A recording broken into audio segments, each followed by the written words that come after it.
Assalamualaikum, saya Tasya. Saya akan menjelaskan mengenai bagian 1 dan bagian 2. Bagian 1 yang saya akan jelaskan yaitu tentang PSAK 108 mengenai akuntansi transaksi asuransi syariah. Pada awalnya saya akan menjelaskan mengenai sejarah laporan PSAK 108 pada tahun 2016. Awalnya, PSAK 108 tahun 2016 ini dikeluarkan oleh Dewan Standar Akuntansi Keuangan Ikatan Akuntan Indonesia pada tanggal 28 April 2009. Lalu disahkan pada tanggal 28 April tahun 2009 dan direvisi pada tahun 2016. Setelah mendapat revisi tersebut mengenai PSAK syariah, lalu terdapat beberapa revisi seperti revisi PSAK 108 tentang asuransi syariah. Lalu di slide berikutnya terdapat ruang lingkup dan karakteristiknya. Ruang lingkup tersebut meliputi kontribusi peserta, yaitu jumlah bruto yang menjadi kewajiban peserta untuk porsi risiko dan ujrah. Lalu yang kedua adalah alokasi surplus atau defisit underwriting, yaitu ekuitas pemegang polis terjadi saldo surplus yang negatif atau saldo surplus pada defisit debit. Lalu yang ketiga, terdapat teknis dana yang disisihkan dalam dana perusahaan untuk memenuhi segala biaya-biaya yang akan dikeluarkan untuk jangka waktu yang akan datang atau jangka waktu yang panjang.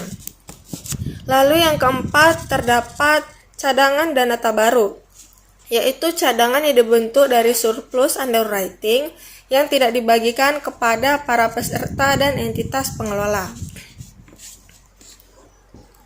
Lalu terdapat karakteristiknya. Karakteristik tersebut yaitu yang pertama, memiliki konsep sharing risk di antara peserta. Lalu yang kedua, memiliki premi yang dimiliki oleh para peserta secara kolektif. Lalu yang ketiga adalah memiliki prinsip dasar yaitu ta'awun atau saling tolong-menolong dan takaful yaitu saling menanggung beban. Yang keempat, memiliki akad tabaru antar peserta dan akad tijari pada para peserta dan pengelola. Yang kelima, memiliki premi yang berupa kontribusi atau investasi. Yang keenam adalah memiliki sumber dana tabaru yang berasal dari donasi, hasil investasi, dan akumulasi cadangan surplus underwriting. Dan yang ketujuh, memiliki pembayaran klaim dari dana tabaru. Lalu dilanjutkan pada bagian kedua. Bagian kedua yaitu laporan posisi keuangan. Di dalam laporan posisi keuangan ini terdapat laporan posisi keuangan dalam PSAK 108 terdapat penyisihan teknis untuk asuransi syariah. Terdapat 3 klaim yaitu pertama, penyisihan kontribusi yang belum menjadi pendapatan atau hak. Yang kedua adalah klaim yang masih dalam proses. Lalu yang ketiga adalah klaim yang terjadi tetapi belum dilaporkan. Lalu pada laporan posisi keuangan entitas asuransi syariah tidak terbatas kepada yang pertama itu aset, yang kedua liabilitas, yang ketiga dana peserta, dan yang keempat adalah ekuitas. Sekian wording dana baru yang mencakup hal-hal tersebut tetapi tidak terbatas pada 1. Kontribusi bruto. Yang kedua, bagian reasuransi atas kontribusi. Yang ketiga, perubahan kontribusi yang belum menjadi hak. Yang keempat, penerimaan kontribusi pada periode berjalan. Yang kelima, pembagian klaim bruto. Yang keenam, bagian reasuransi dan pihak lain atas pembayaran klaim bruto. Yang ketujuh, perubahan klaim yang masih harus dibayar. Yang kedelapan, perubahan bagian reasuransi atas klaim yang masih harus dibayar. Yang kesembilan, penyisian teknis. Yang ke-10, beban pengelolaan asuransi. Yang ke-11, pendapatan investasi. Yang ke-12, surplus atau defisit underwriting tabaru. Oke, kita masuk ke laporan perubahan dana terbaru.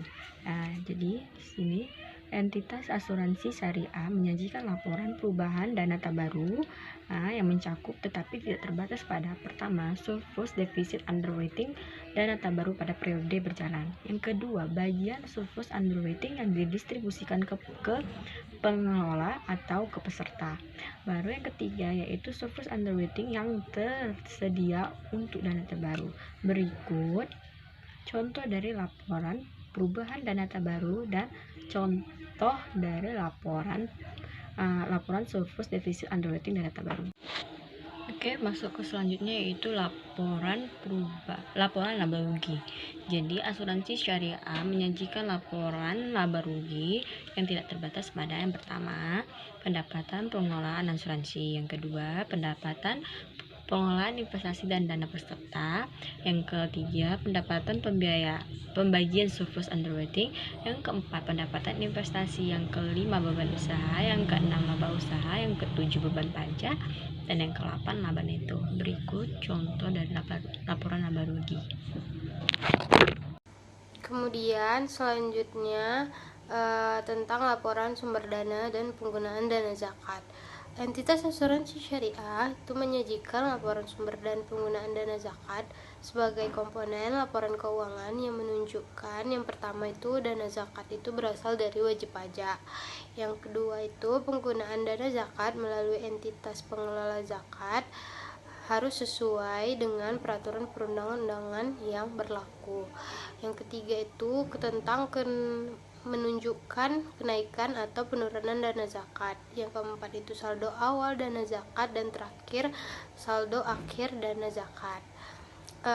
Kemudian catatan atas laporan keuangan entitas asuransi syariah itu mengungkapkan hal-hal berikut, namun tidak terbatas pada yang pertama, sumber dana zakat yang berasal dari internal entitas syariah, kemudian sumber dana zakat yang berasal dari eksternal entitas syariah, kebijakan penyaluran zakat, proporsi dana yang disalurkan untuk masing-masing penerima zakat yang diklarifikasi sesuai dengan PSAK 7, yaitu tentang pengungkapan pihak-pihak yang berelasi dan pihak ketiga.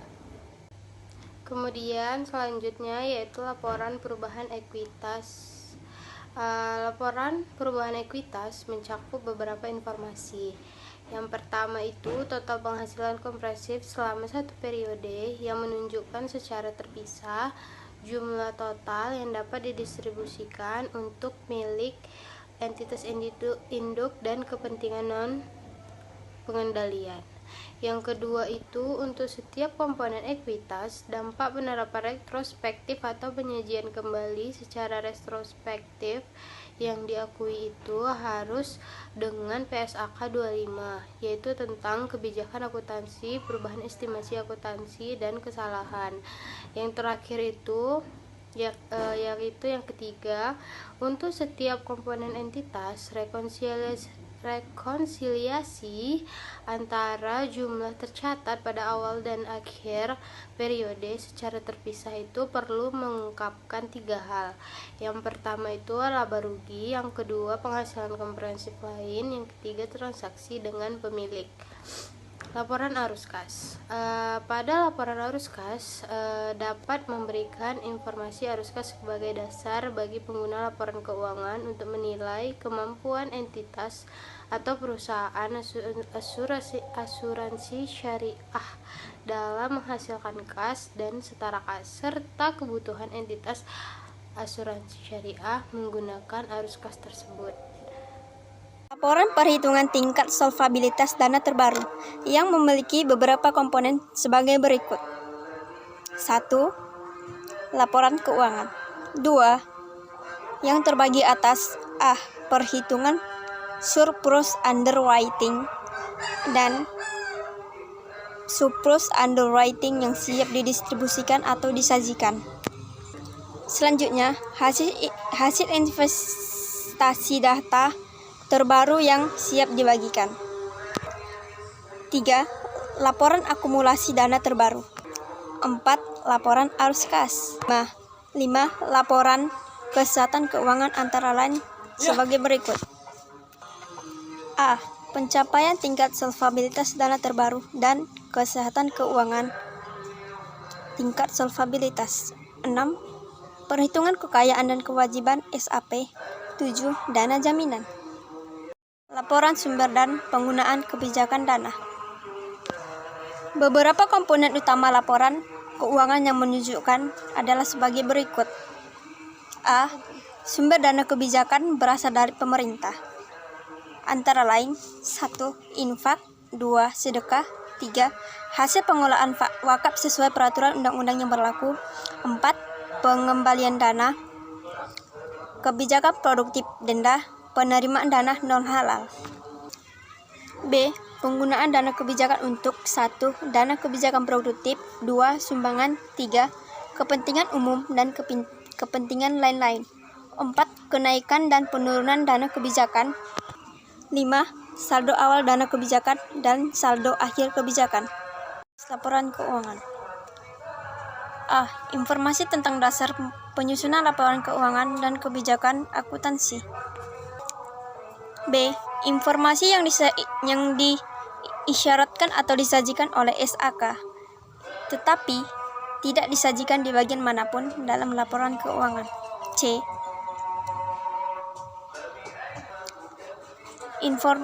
Informasi yang tidak disajikan di bagian manapun, tetapi memiliki tempat yang relevan di bagian manapun untuk laporan keuangan.